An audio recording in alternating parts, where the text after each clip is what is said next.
माश खाने का दिल था तो आज हम बनाएंगे। काफ़ी देर होगी दाल माश खाए हुए, तो इस तरह से आप दाल माश बनाएंगे तो बहुत मज़ेदार आपकी खिली हुई बनेगी। तो सबसे पहले आपने दाल को अच्छे से मैंने ले लिया, इसको धो लेना, भिगो लेना और गर्म पानी में आपने दाल को भिगो के रख देना। ज़्यादा से ज़्यादा जितनी भी देर आप इसको भिगो के रख सकें आप रख लें, इससे आपकी दाल उतनी अच्छी और जल्दी बन जाएगी। दम पे ये जितना तैयार होगी उतनी अच्छी हमारी दाल तैयार होगी।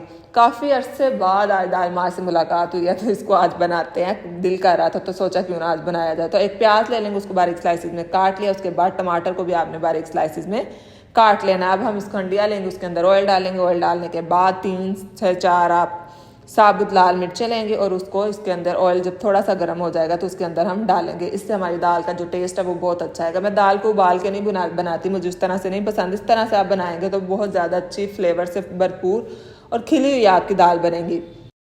अब इसके अंदर हमने डालने हैं हम टमाटर और प्याज का जो हमने बारीक स्लाइसेस किए थे वो डाल दें। लहसुन और अदरक का पेस्ट ऐड करना है और इन तमाम चीज़ों को ऐड करने के बाद घी में अच्छे से आपने इसको थोड़ी देर फ्राई करना है ताकि इन तमाम चीज़ें थोड़ी सी लाइट सी फ्राई हो जाएं।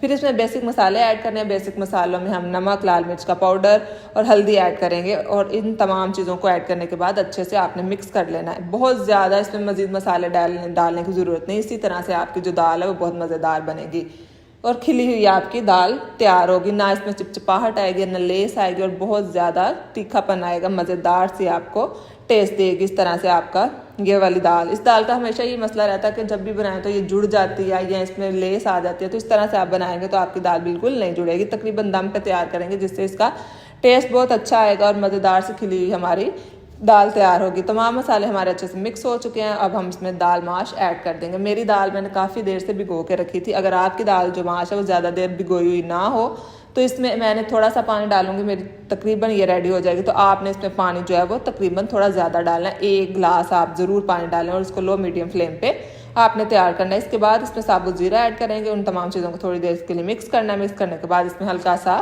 पानी ऐड कर देंगे। हम थोड़ा सा मैं पानी ऐड करूँगी क्योंकि दाल मेरी ज़्यादा भिगोई हुई है तो इसलिए ये दम पे ही तकरीबन तैयार हो जाएगी। तो अगर आपकी नहीं ज़्यादा भिगोई हुई तो फिर आपने इसमें थोड़ा ज़्यादा आपने पानी डालना है। तो अब हमारी दाल जो है तकरीबन नरम हो चुकी है, खिली हुई होगी। अब इसमें हम कटी हुई हरी मिर्चें ऐड करेंगे। उसके साथ गार्निशिंग के लिए हरा धनिया और थोड़ी देर के लिए इसको मज़ीद दम दे देंगे ताकि जो दाल में तमाम फ्लेवर्स आ जाए और हमारा जो घी वगैरह दाल जो है अच्छे से छोड़ दे। तो इसको दम दे देंगे। दम देने के बाद हमारी मज़ेदार खिली हुई दाल माश तकरीबन रेडी है। तो इसको आप गरम गरम रोटी के साथ और सलाद के साथ खाएं, इंजॉय करें। आपको बहुत ज़्यादा पसंद आएगी। इस तरह से आपकी रेसिपी बनाएंगे तो आप दीवाने हो जाएंगे अपनी ही दाल माश के। तो बहुत मज़ेदार लजीज हमारी दाल माश रेडी है। आप इस मेरी रेसिपी को लाइक करें, शेयर करें, कमेंट करें, मेरे चैनल को सब्सक्राइब करें। अपना बहुत ज़्यादा ख्याल रखें।